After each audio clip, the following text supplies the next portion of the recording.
प्यारे बच्चों, welcome to my channel Verma study 2020 बुकलाना।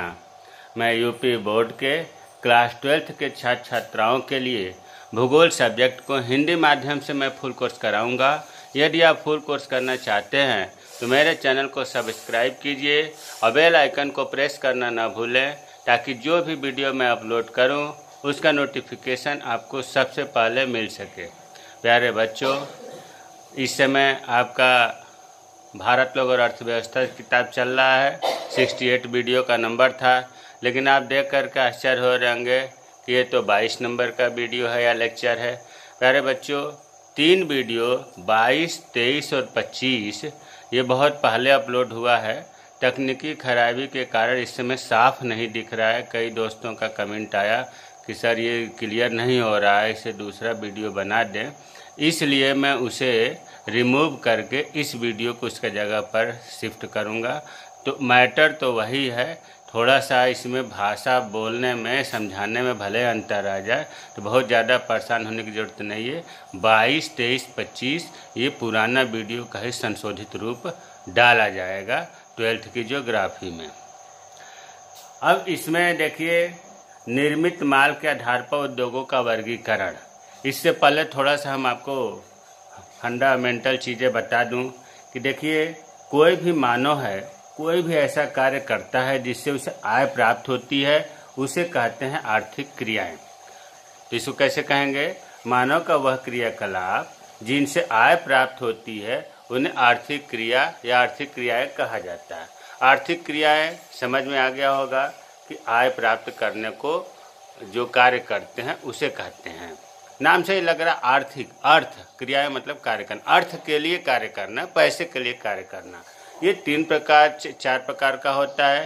प्राथमिक क्रियाएं, द्वितीयक क्रियाएं, तृतीयक क्रियाएं, चतुर्थक क्रियाएं, वैसे पंचम क्रियाकलाप भी होता है।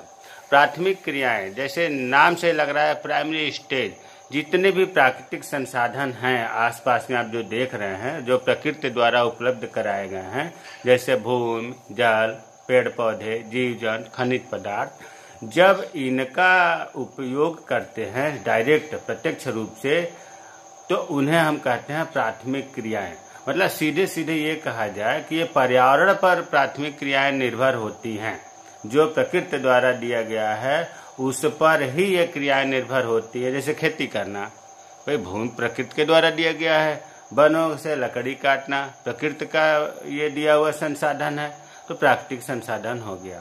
अब द्वितीयक क्रियाएं जो अभी आपने प्राकृतिक संसाधन सुना, वनस्पति, जीव जंतु, खनिज पदार्थ, भूमि, जल, इनमें जो है हम कुछ सुधार करते हैं, मूल्यवान बनाते हैं उन प्राकृतिक संसाधनों का, और उससे जिससे मूल्य में वृद्धि होती है वही जो है द्वितीयक क्रियाएं कहलाता है। दूसरे रूप में हम ये कहें कि इसमें उद्योग आता है, विनिर्माण उद्योग आता है। विनिर्माण उद्योग क्या है? प्रकृति में पाए जाने वाले कच्चे माल का रूप बदल कर उन्हें मूल्यवान जब बनाते हैं तो वो विनिर्माण उद्योग कहलाता है। इसमें जैसे मान लीजिए कपास है, कपास के द्वारा जब सूती वस्त्र का निर्माण होगा तो ये उद्योग से ही होगा, तो ये जो है द्वितीयक क्रियाओं के अंतर्गत आएगा। तो विनिर्माण का अर्थ हुआ किसी वस्तु के उत्पादन से। विनिर्माण का अर्थ हुआ किसी वस्तु के उत्पादन से, वो उत्पादन हाथ से हो या मशीन से हो।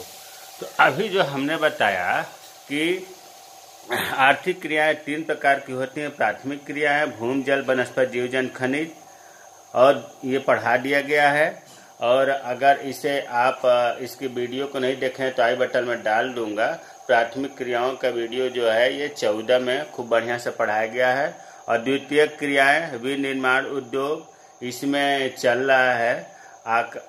इसमें विनिर्माण उद्योग बता दिया। उद्योगों का वर्गीकरण मेन इसमें है। आकार के आधार पर उद्योगों का वर्गीकरण होता है, कच्चे माल के आधार पर होता है, निर्मित माल के आधार पर होता है, और स्वामित्व के आधार पर होता है। आकार के आधार पर यह भी आपको बता दिया गया है, अगर नहीं देखे हैं तो ये वीडियो 20 में मिल जाएगा। और कच्चे माल के आधार पर यह भी आपको बता दिया गया है, ये 21 में मिल जाएगा। अब आज हम लोग जो पढ़ेंगे ये पढ़ेंगे निर्मित माल के आधार पर और स्वामित्व के आधार पर। निर्मित का मतलब जो उद्योगों से माल तैयार होता है उनके आधार पर पढ़ेंगे, और स्वामित्व जो मालिक हैं उनके आधार पर आज हम लोग पढ़ेंगे।